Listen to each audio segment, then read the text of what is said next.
नमस्कार, मैं हूं मनुराव और आप देख रहे हैं उदयपुर न्यूज। दर्शकों, पिछले कुछ दिनों से उदयपुर में सबसे ज्यादा सुर्खियों में कोई चीज रही तो वह थी ओसवाल सभा के चुनाव। जी हां, ओसवाल सभा छोटे साजन समाज के चुनाव जो हैं वह अब पूर्ण हो चुके हैं, उसके रिजल्ट भी आ गए हैं और सबसे आश्चर्य की बात यह है कि प्रकाश जी कोठारी जो पूर्व अध्यक्ष थे, उनकी पूरी की पूरी टीम, पूरा का पूरा पैनल जीता है। वहीं जब प्रकाश जी कोठारी से हमने बात की थी उदयपुर न्यूज के कैमरे पे, उन्होंने बहुत सारी बातें कही और इसी समाज से जुड़े कुछ लोगों के बारे में जो उन्होंने कहा, तो उसी से जुड़े निर्मल जी पोखरना हमारे साथ हम बात करेंगे। जी क्या कहना चाहेंगे आप? ये देखिए, सबसे पहले तो मैं आपके चैनल का धन्यवाद करता हूं कि आज मुझे अपने विचार प्रकट करने का अवसर मिल रहा है। रही बात ओसवाल सभा के चुनाव की, ओसवाल सभा के चुनाव हुए, उनके रिजल्ट आए।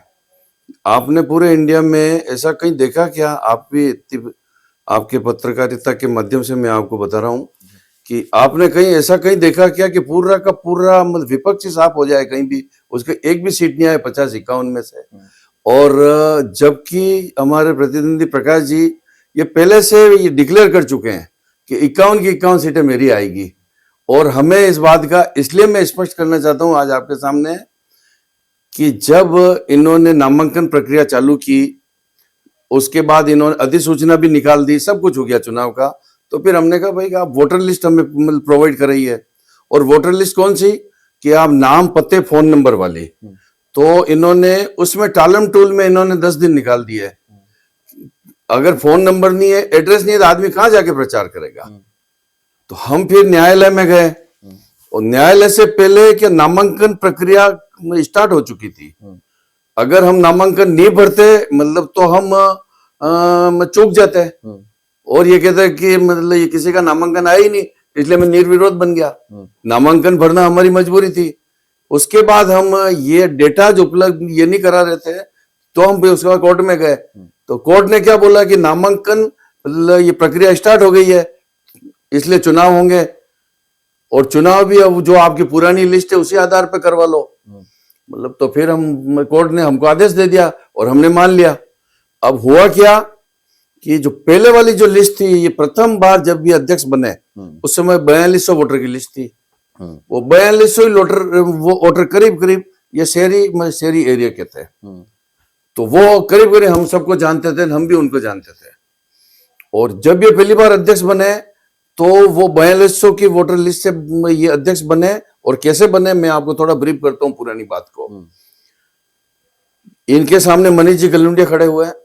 तो मनीष जी ये गलुंडिया जाना पहचाना चेहरा है। ओसवाल सभा में हर व्यक्ति इनको, इनके पूरी खानदान को जानता है कि ये बहुत ही रेपुटेड व्यक्ति है। तो उस आधार पे इनका जीतना उसमें तय था। और ये प्रकाश जी समझ चुके थे कि पूरा आभा मंडल इनके फेवर में है और मैं नहीं जीत सकता हूँ। तो इन्होंने इलेक्शन फाइट किया। फाइट करने के बाद इन्होंने पूरी इलेक्शन की टीम अपने हिसाब से बिठा दी। रेवेन्यू के आदमी थे प्रकाश जी, तो इन्होंने सब लोगों को अपने अपने हिसाब से वहां पे टीम लगा दी। ये पुराने अध्यक्ष जो बेचारे सब मतलब उम्र दराज हो गए, उनको समझा बुझा के साइन करा लिया और इनकी टीम लगा दी। और जब रिजल्ट डिक्लेयर करने का टाइम आया, मतलब रिजल्ट रात को 9 बजे डिक्लेयर होने थे, सारा कुछ फाइनल था। बाहर ऐसा हो गया था कि अभी ये 5 मिनट में रिजल्ट आने वाला है, उसकी जगह रात को 2 बजे रिजल्ट डिक्लेयर किया। इन्होंने पूरा अंदर बैठ के पूरा सिस्टम को सेट करके पूरा सेट बना लिया कि ये इसको कार्यकारिणी को जिताना, कुछ 2-4 इनके भी ले लिए। तो यूं करके कैसे मैनेज हो सकता है लोकतांत्रिक प्रक्रिया? सभी लोग आपके दोनों ही ग्रुप के लोग होंगे, समाज तो पूरा ही होगा। मैं बता रहा हूँ, वो दोनों ही ग्रुप के लोग थे। और वो क्या है कि बेचारे 2-3-4 जने थे, उनको ज्यादा नॉलेज था नहीं। और वो इन्होंने पूरा ही, अब कंप्यूटर में देखो हर व्यक्ति नहीं समझता, आज मैं भी नहीं समझता हूँ मतलब ये कंप्यूटर के ऊपर आप क्या कर रहे हो। तो वो आज भी वो मतपत्र मतलब पुराने चिल्ला चिल्ला के बोल रहे हैं कि यार मेरी मतलब क्या कि वो तो काउंटिंग तो कर दो आप। अब तो आपका समय भी निकल गया, अब तो काउंटिंग कर लो उसकी। तो काउंटिंग हुई नहीं और ये केन प्रकार अध्यक्ष बन के बैठ गए। अब अध्यक्ष बनने के बाद में मतलब जो लोग चिल्लाने वाले थे वो थोड़े दिन चिल्ला चुटी करके बंद हो गए। इन्होंने 2 साल निकाल लिए। 2 साल बाद फिर वापस चुनाव करवाए। इन्हों को पता है पहली वाली लिस्ट से अब मैं चुनाव नहीं जीत सकता। मतलब इन्होंने अपनी पूरी जमीन तैयार की। मतलब वो कैसे, मतलब ये क्या है कि हमारे संविधान में लिखा हुआ ओसवाल भवन के कि जो व्यक्ति उदयपुर में 5 साल से अगर यहाँ परमानेंट रह रहा है, उसका खुद का मकान हो, खुद का चूल्हा जलता हो, वो व्यक्ति ही या वो परिवार ही यहाँ का मेंबर बन सकता है। जबकि इन्होंने क्या किया, सेक्टर 3, 4, 5, 6, 7, 8 जितने भी ये शहर के उपनगर हैं उसमें ये शिविर लगाए इन्होंने, बड़े बड़े शिविर लगाए ओसवाल भवन के नाम से, और लगा के वहाँ पे कोई बड़ी सादड़ी का है, कोई कानोड़ का है, कोई कहाँ का है, कोई कहाँ का है, ऐसे सैकड़ों लोगों को जो यहाँ नहीं रह रहे हैं और डेली अप डाउन कर रहे हैं उनको ही मेंबर बना दिया। और कोई मतलब यहाँ का नहीं, अपने मतलब समाज का नहीं है, उसको ही मेंबर बना दिया। यूं करके इन्होंने 1500 परिवार जोड़ दिया। और 1500 परिवार जोड़ने के बाद इन्होंने चुनाव, ये जो चुनाव हो इससे कुछ दिन पहले मतलब कि उन डेटा को कंप्यूटर में चढ़ाए। तो कंप्यूटर में चढ़ा के तो वो डेटा में फोन नंबर वगैरह सब कुछ थे, क्योंकि ये नए नए डेटा लिए तो फोन नंबर लिए ही है उन्होंने। तो वो सारे कंप्यूटर में चढ़ा के और कंप्यूटर से उन्होंने ये कि अपने चुनाव लड़ने के लिए उसकी प्रिंट निकाल ली जो अपने कब्जे में रखी। हमने मांगी तो साहब वो लिस्ट तो हम नहीं दे सकते हैं किसी को, वो तो हमारी खुद की है। भाई आप जब समाज के प्लेटफॉर्म पे, समाज के पद पे रहते हुए आपने शिविर लगाए और आपने सारे डेटा कंप्यूटर में डाले और कोई चुनाव हो रहा है तो वो डॉक्यूमेंट तो आपको सबको देने पड़ेंगे। तो आपने, इन्होंने दिए ही नहीं। तो फिर हमारे जो मंत्री है, जो प्रकाश जी कोठारी के एग्जिस्टिंग मंत्री थे आनंदी लाल जी बम्बोरिया, जिनको हमने कहा कि साहब ये हमको लिस्ट प्रोवाइड कराओ, तो आनंद लाल जी बम्बोरिया अपने ऑफिस में गए, वहां पे ओसवाल भवन में, इन ताला खोला, इन्होंने कंप्यूटर को चेक किया, कंप्यूटर पूरा खाली कर दिया इन्होंने। अच्छा। हाँ, पूरी लिस्ट उड़ा दी कंप्यूटर से। तो फिर आनंद लाल जी ने भी हमारा हाथ जोड़ दिया कि भाई साहब कंप्यूटर ही खाली कर दिया इन्होंने, मैं क्या कर सकता हूँ आपको। यानी एक जो अभी जो वर्तमान में प्रेसिडेंट है उसका सेक्रेटरी इनसे संतुष्ट नहीं है। इनका सेक्रेटरी भी ये चिल्ला चिल्ला के कह रहा है कि भाई आप ये क्या कर रहे हो, आप ये 2 साल इनके भी नहीं बनी बिल्कुल। ये अभी चुनाव हुए तो स्वागत वाटिका में उनके सेक्रेटरी ने मतलब कंप्लीट बोला, ओपनली बोला है कि 51 इधर है और 51 इधर है, मतलब मेरी तरफ से आप सबको जिताओ। ये सिर्फ ये प्रकाश जी कोठारी ये जो हठ धर्मिता करता है, इस व्यक्ति को वोट मत देना, बाकी सबको वोट देना आप। अब एक किस मतलब के एक जो अध्यक्ष है उसका सेक्रेटरी इतनी बात कर रहा है, बोला आप। तो ये 1500 वोट की लिस्ट इनके कब्जे में आ गई। हमारे पास तो बिना ऐसा मतलब कुछ था ही नहीं, खाली नाम और गांव का नाम। अब ये नाम और गांव के नाम से आदमी कहाँ ढूंढने जावे, बड़ी सादड़ी रमेश चंद्र बड़ी सादड़ी कहाँ ढूंढूंगा मैं। फिर भी हमने प्रयास किया, तो हमने ANKN प्रकार थोड़े बहुत लोगों से संपर्क किया। अब जो ये 1500 लोगों का इनके पास जो डेटा था, इनको ये तो पक्का इन्होंने मेंबर बना है तो वो तो सारा ये कहेंगे वही करेगा। तो इन्होंने क्या किया कि चुनाव से पहले उनको इतना बढ़िया मेंटली प्रिपेयर किया और चुनाव के दिन इन्होंने एक कोई आसपास कोई खाना रखा वहां, इन सबको घर घर बोला कि वहां खाना खाना है और खाना खा के आपको वोट डालने आना है। इसीलिए 12:30 से 3 बजे तक जो लाइन लगी वहां पे जबरदस्त, मेरे को डाउट तो वही हो गया कि ये बहुत बड़ा गेम हो गया ये, कि इनके बनाए हुए 1500 ही लोग, ये 1500 में मान लो 1000 आए होंगे, 1200 आएंगे, जो भी आए, तो उन लोगों ने मतलब ये खाना खा के वोट डालने आ गए और ये अपन टिकट खा रहे हैं। तो ये कि ये यूं के यूं इनके वोटिंग हो गए पक्ष में, और वो सारे का सारा बेनिफिट इनके 51 लोगों को मिला, क्योंकि एक पर्ची पकड़ा दी इन्होंने। मतलब क्या है कि अपने खुद के नंबर लिख के बैलेट और बाकी सब मेंबर्स के नंबरिंग कि वह पर्ची पकड़ा दी कि आपको इनके अलावा किसी को वोट नहीं देना। तो आप देखो, आप चुनाव मतदान का जो भी लिस्ट है उसमें आप देखना, सबके करीब करीब बराबर वोट आए सब लोगों के, और सबके सब जीत गए। ऐसा लोकतंत्र में मैंने पहली बार देखा है कि जो आदमी ऐसा समाज के साथ में ऐसा गेम करके और वो पद पे बैठे। आज स्थिति ये हो गई है कि आज मतलब क्या है कि जो ये इनके अलावा ये 50-51 के अलावा बाहर इतने हजारों लोग हैं हमारे समाज के, जिनकी कोई भी छोटी सी भी तकलीफ है उसको अंदर कौन ले जाके सुनाएगा। मतलब वो तो विपक्ष ही कर सकता है, विपक्ष तो खत्म हो गया। ये भी तो हो सकता है कि इनके अच्छे कामों की वजह से जीते हों। नहीं, काम कुछ नहीं किया इन्होंने, एक खाली 2 टॉयलेट बनाए हैं वहां, और कोई काम नहीं किया है। और बाकी काम ये किया कि इन्होंने अगले चुनाव की तैयारी की है, जो 1500 मेंबर बनाए, और जिसके साथ भी इन्होंने समाज का धोखा कर दिया और विपक्ष खत्म कर दिया बिल्कुल। आज विपक्ष में कोई व्यक्ति अगर होते 5-10 लोग भी होते तो इनको पूछ सकते थे कि भाई ये आप काम करा रहे हो, ये मतलब क्या, ये इसकी क्या रेट लगी। आज ये आज मान लो निर्माण कराएंगे, कुछ भी कराएंगे, ना तो इनको कोई सीमेंट की रेट पूछने वाला है और ना कोई मार्बल की रेट पूछने वाला है, और ना कोई किसी को इनको कोई 1 रुपए का भी कोई हिसाब पूछने वाला बचा है।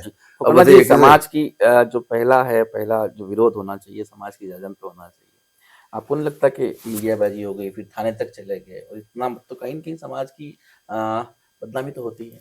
ऐसा भाई साहब कि समाज की जाजम पे बैठने के लिए हमने काफी प्रयास किया इनसे। हुँ, आज मैं बताऊं, मेरी जिंदगी में तो मैं कभी चुनाव लड़ा ही नहीं, मेरे ऊपर ये दाग भी नहीं है हुँ, और मैं हो सकेगा इतने दाग लगने भी नहीं दूंगा। हुँ, ठीक है, कोई ऐसी मजबूरी हो जाएगी आगे तो वो बात एक अलग है हुँ, कि अब क्या करें, समाज के हित में कूदना पड़ रहा है तो कूदूंगा, बाकी आज दिन तक दाग लगा नहीं है।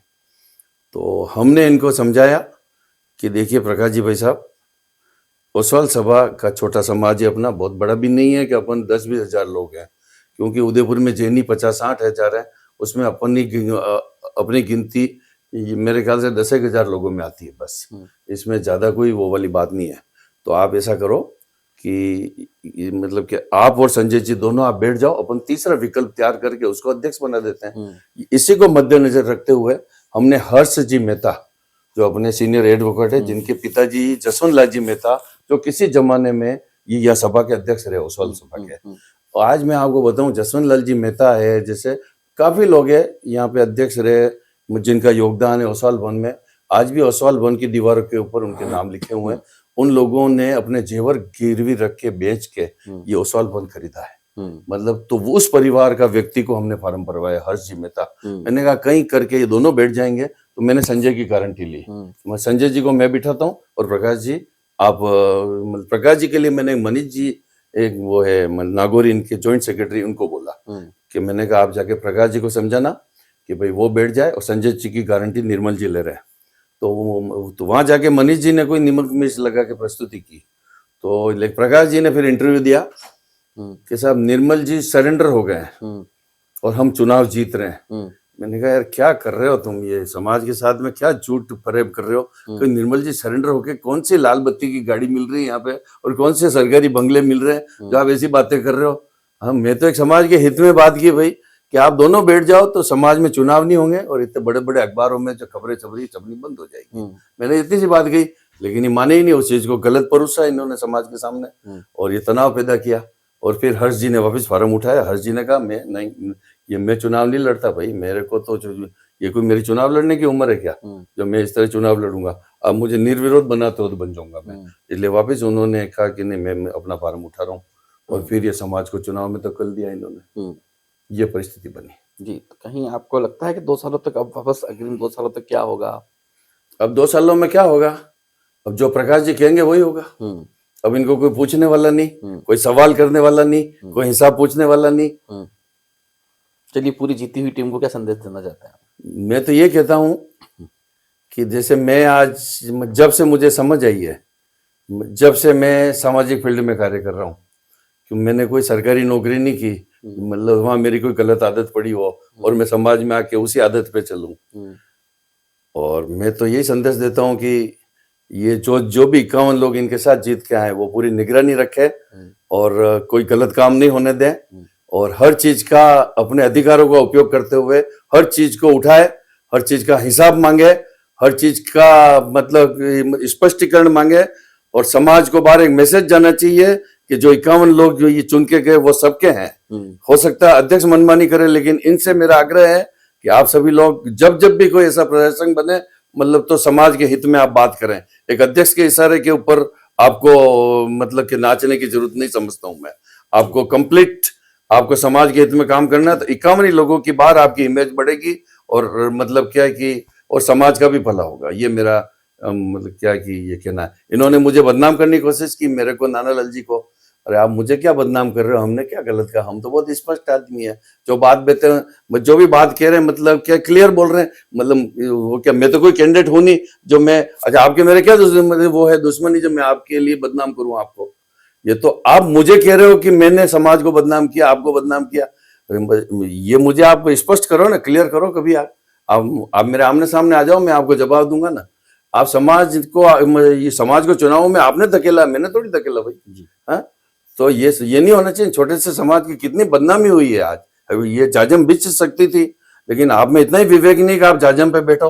बैठना चाहिए था आपको। ऐसा क्या है मुझे बताओ ना, आप क्यों आना चाहते हो? पहली बात तो बताओ, दूसरी बार आप क्यों अध्यक्ष बनना चाहते हो, इसका जवाब दो आप। ऐसा कौन सा आपको चस्का लगा कि आप दूसरी बार अध्यक्ष बनना चाहते हो? समाज का काम है, आप नहीं करोगे दूसरा कर लेगा। मतलब आपके तो मैंने काम किए तो उस काम को आगे बढ़ाता ना कोई आके, मतलब तो आप मौका दो। जी बिल्कुल, ये थे निर्मल जी पोखरना जिन्होंने खुलकर अपनी बात कही। उदयपुर न्यूज़ भी सभी जीते हुए जो उम्मीदवार थे, जो भी जीती हुई टीम है 51 ही लोगों से आशा करता है कि अपने समाज को भी आगे बढ़ाएगा और शहर विकास में भी काम देगा। अब गुटबाजी का कोई रास्ता नहीं रहा और अब गुटबाजी नहीं करके पूरे के पूरे समाज को बढ़ाने की कोशिश करे और अपील भी करता है कि आगे से ऐसी चीज़ें पुलिस तक या थाने तक या विवाद कहीं आगे ना बढ़े और समाज बहुत आगे बढ़े। नमस्कार।